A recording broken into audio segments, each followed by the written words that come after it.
L'Écosse va-t-elle basculer dans l'indépendantisme? Un scrutin local est en cours en Grande-Bretagne. Les Écossais votent pour renouveler leur parlement et le Parti national écossais, le SNP, a fait la course en tête dans les sondages. Il bénéficie d'un soutien de poids en la personne de l'acteur Sean Connery, le premier James Bond.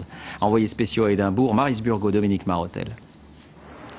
C'est un rituel immuable. Depuis le Moyen-Âge à 13 h, le canon résonne sur la ville d'Édimbourg. Un rituel immuable dans une Écosse en pleine révolution, une Écosse prospère, tentée par l'indépendance. Être britannique, dit cette jeune femme, c'est juste un tampon sur mon passeport. Moi, je suis pour une Écosse indépendante.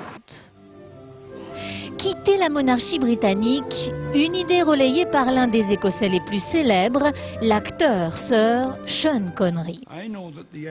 Il appelle aujourd'hui via ce message télévisé sur Internet à voter pour les indépendantistes.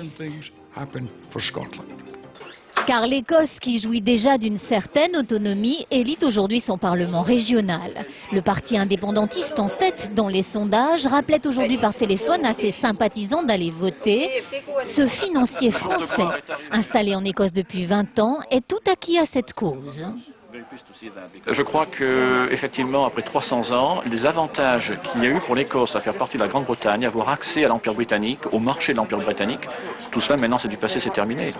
L'Écosse, jadis industrielle et ouvrière, a désormais une économie moderne.